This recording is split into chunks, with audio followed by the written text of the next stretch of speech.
Hi, everyone.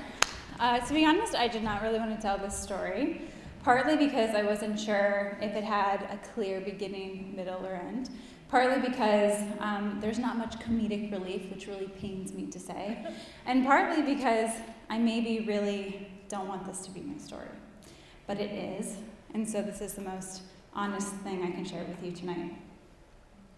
When I was 19 years old, I got bit by a tick, and it changed the course of my life.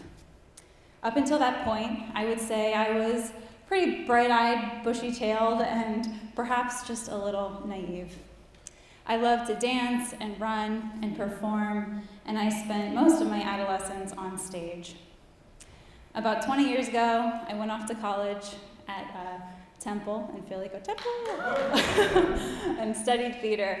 And just as I was just as I really committed myself to dance, which was my first love, I started developing really strange symptoms. I didn't know I had Lyme disease at the time. I just knew that my body was changing, and I was really scared. Before too long, I could no longer run, I couldn't work, I really couldn't follow choreography, and I couldn't really converse or socialize in the same way. It was as if someone gave me a new brain, only the new brain really sucked and all the wires were crossed. I had a really hard time keeping my eyes open, not just because of fatigue, but because any visual stimuli was so disorienting. I remember telling my professors at the time, before I dropped out of college, I remember telling my professors, I'm listening, I promise I'm listening in class, I just can't keep my eyes open. And let's just say I did not pass Portuguese that semester. Eventually, it was recommended that I get surgery to stitch both muscles in my eye. The doctor seemed just as confused as I was, but I was hopeful that maybe this would fix me. That if my eyes were fixed, the rest of my body would just kind of go back to normal. The surgery seemed to only worsen my symptoms, and I ended up developing functional seizures and tremors. I totally lost what I was going to say. Yes, I was eventually diagnosed with Lyme disease. I've been having dreams for the past 10 years of forgetting my lines on stage, but it's never happened to me before. So now it's finally happened. So the surgery was technically successful, but we weren't really getting to the root of things. Like many people, I did the 2-week course of antibiotics and saw no improvement. And so then I went on to do intensive IV antibiotics, homeopathic therapy, alternative therapies, everything under the sun. But I still wasn't well, and this went on for years and years.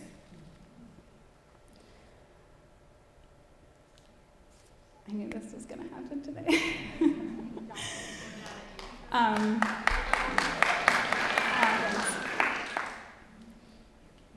I know that this is not allowed. I know this is illegal, and I'm not trying to win here. I'm really not trying to win. I'm just for the sake of the time.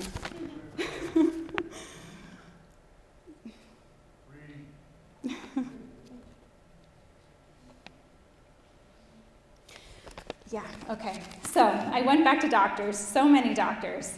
And I don't know what it's like now, but 15 years ago, every single provider I talked to had a different opinion of Lyme disease because it's so misunderstood and controversial in the medical field.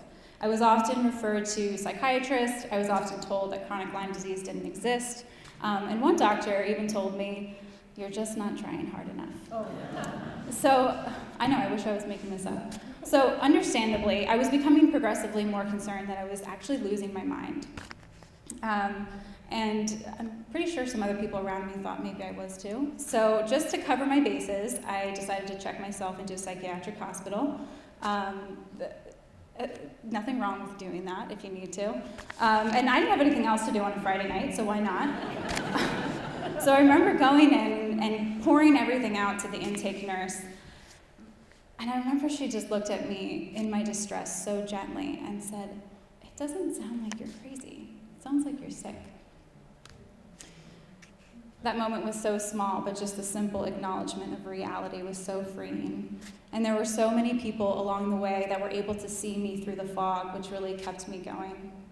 I remember one moment in particular being hunched over in the back of a chapel, feeling so invisible in my pain, and someone coming over to me and stooping down next to me and whispering, "Your light has not gone out." I wish I could tell you that some miracle happened, but for many of us, that's not the narrative. Healing has been slow and ongoing. It's been hidden and full of confusion. But somehow, after 11 years, I finished college. I went on to complete my master's. And now as a mental health therapist, my primary work is to see and believe people in their pain, especially when it is invisible. So although I still struggle with eyes that would really rather be shut, my hope is that I see a little bit more clearly now than I did when I first began. Because as far as I'm concerned, to really be seen is to be understood, is to be freed, is to dance again. Thank you.